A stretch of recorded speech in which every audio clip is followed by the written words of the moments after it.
नमस्कार, स्वागत है आप सभी को। सावन मास में भगवान विष्णु के चरणों का महत्व का कथा सुने। किसी ने सही ही कहा है कि भगवान के पाँव में स्वर्ग होता है। उनके चरणों जैसी पवित्र जगह और कोई नहीं है। इसलिए तो लोग भगवान के चरणों का स्पर्श पाकर अपने जीवन को सफल बनाने की होड़ में लगे रहते हैं। लेकिन भगवान के चरणों का इतना महत्व क्यों है? क्या कभी आपने जाना है? भगवान के चरण रज की ऐसी महिमा है कि यदि इस मानव शरीर में त्रिभुवन के स्वामी भगवान विष्णु के चरण बिंदु की धूलि लिपटी हो तो इसमें अगरू चंदन या अन्य कोई सुगंध लगाने की जरूरत नहीं। भगवान के भक्तों की कीर्ति रूपी सुगंध तो स्वयं ही सर्वत्र फैल जाती है। संसार की पालन हार व परम दयालु भगवान विष्णु सब में व्याप्त है। शेषनाग की शैया पर शयन करने वाले व शंख चक्र गदा और पर धारण करने वाले भगवान विष्णु के चरण कमल भूदेवी भूमि और श्री देवी लक्ष्मी के हृदय मंदिर में हमेशा विराजित रहते हैं। भगवान के चरणों से निकली गंगा का जल दिन रात लोगों के पापों को धोता रहता है। भगवान के चरण रज की ऐसी महिमा है कि यदि इस मानव शरीर में त्रिभुवन के स्वामी भगवान विष्णु के चरण बिंदु की धूलि लिपटी हो तो उसमें अगरू चंदन या कोई सुगंध लगाने की जरूरत नहीं। भगवान के भक्तों की कीर्ति रूपी सुगंध तो स्वयं ही सर्वत्र फैल जाती है। तो मनुष्य नित्य निरंतर उनके चरण कमलों की दिव्य गंध का सेवन करता है।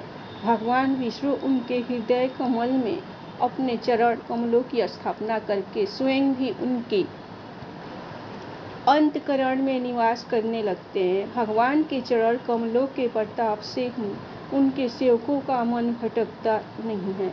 उनके मन की चंचलता मिट जाती है और पापों का नाश हो जाता है। भगवान के चरणों में शंख का चिन्ह है। शंख भगवान का विशेष आयुष है। यह सदा विष्णु भगवान के हाथ में रहता है। शंख विजय का प्रतीक है। जिस मनुष्य के हृदय में भगवान के चरण रहते हैं वह सब पर विजयी हो जाता है। उसके सारे विरोधी भाव शंख ध्वनि से नष्ट हो जाते हैं। भगवान के चरणों में उद्धव रेखा का चिन्ह है। सामुद्रिक विज्ञान के अनुसार जिसके चरण में उद्धव रेखा होती है वह सदैव ऊंचे की ओर बढ़ता जाता है। जो मनुष्य अपने हृदय में भगवान के चरणों का ध्यान करता है उसकी गति और दृष्टि उदय हो जाती है। वह सीधे ही अपने लक्ष्य को प्राप्त कर लेता है। भगवान विष्णु के चरणों में राजा बलि का चिन्ह है। भगवान राजा बलि को ठगने गए थे परंतु अपने आप को ठगाए और उन्हें सदैव राजा बलि के द्वार पर पहरेदार बनकर रहना पड़ता है। भगवान ने बलि के मस्तक पर देवताओं के लिए भी दुर्लभ अपने चरण रखे और चरणों में ही बलि को स्वीकार कर लिया। राजा बलि का शरीर भगवान के चरणों में अंकित हो गया। इससे बढ़कर सौभाग्य की बात क्या हो सकती है। राजा बलि को पहले राज पर मद था। प्रहलाद जी ने जो कि उनके पितामह थे उनको समझाया पर बलि नहीं माने। प्रहलाद जी ने देखा कि बीमारी बढ़ गई है तो भगवान का स्मरण किया। भगवान ने वामन रूप में आकर बलि के संपूर्ण राज के साथ शरीर तक को नाप लिया। राजा बलि ने जब राजत्व का साज हटाकर मस्तक झुकाया तो प्रभु ने उसके आंगन में खड़े रहना अंगीकार किया। यह मान भंग ऐश्वर्य नाश आदि भगवान की बड़ी कृपा से होता है। जैसा रूप होता है भगवान वैसे ही दवा देते हैं। बलि का सब कुछ हर लिया पर सुदामा को सब कुछ दे दिया।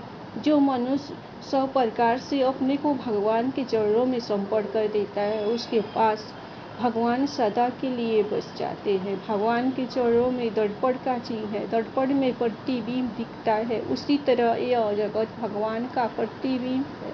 वासुदेव सब कुछ सब जगह भगवान ही भगवान है। किसी की छवि को दर्पण रखता नहीं है, वरन छवि की शोभा को बढ़ाकर देखने वाले को आनंद प्रदान करता है। भगवान की चरणों में प्रेम रखकर जो भगवान को सुखी करना चाहते हैं, भगवान भी उनकी पूजा स्वीकार कर उन्हें कोटि गुना प्रेम और आनंद लौटाकर सुखी करते हैं। इसके अतिरिक्त दर्पण के सामने जो जैसा जाता है, दर्पण वैसे ही रूप लौटा देता है। भगवान के चरणों में जो जिस भाव से जाएगा, भगवान उसका वह भाव उसी रूप में प्रदान करेंगे।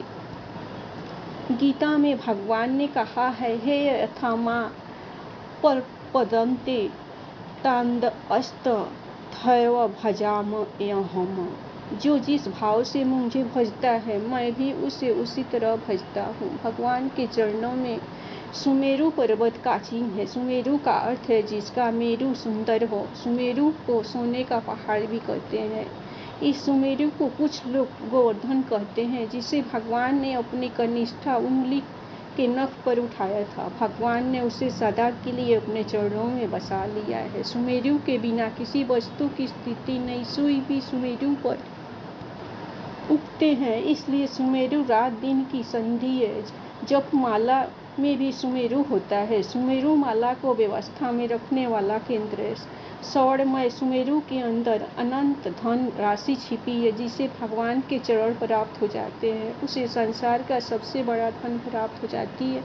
उसकी जीवन माला व्यवस्थित हो जाती है। वह जीवन मृत्यु की संधि को समझ जाता है। भगवान के चरणों में घंटिका चिन्ह है। यह भगवान की विशेष प्रिय वस्तु है। पूजा में यह अत्यंत आवश्यक है। भगवान की करधनी में छोटी छोटी घंटी लगी रहती है। नुपुर के साथ वह भी बजती है। इसका तांत्रिक अर्थ भी है। अनहद नाद में 10 प्रकार के स्वर होते हैं। इसमें तीसरा स्वर घंटिका होता है। घंटी कली कली का उच्चारण करती है। यही श्री कृष्ण का महाबीज प्रेम बीज मंत्र है। यह बीज घंटिका के रूप में आया है, इसीलिए पूजा का प्रधान उपकरण है। इसलिए भगवान के चरणों में इसे स्थान प्राप्त है। भगवान के चरणों में वीणा का चिन्ह है। वीणा भगवान को विशेष प्रिय है, जिसे भगवान ने नारद जी को प्रदान किया था। वादों में सबसे प्राचीन वीणा है। वीणा में सारे स्वर एक साथ है। यह आदिवाद है। गायन की विभूति रूप में इसे भगवान के चरणों में स्थान मिला है। वीणा भगवान का नाम गाती है। जिसके हृदय में भगवान के चरण है, उसे सदैव सब जगह वीणा का स्वर सुनाई देता है। धन्यवाद। आप लोगों को भगवान विष्णु की चरणों की महत्व की कथा पसंद आई होगी तो आप लोग लाइक सब्सक्राइब दिल खोलकर विष्णु भगवान के नाम पर जरूर कीजिएगा। जय श्री राम, जय श्री हरि।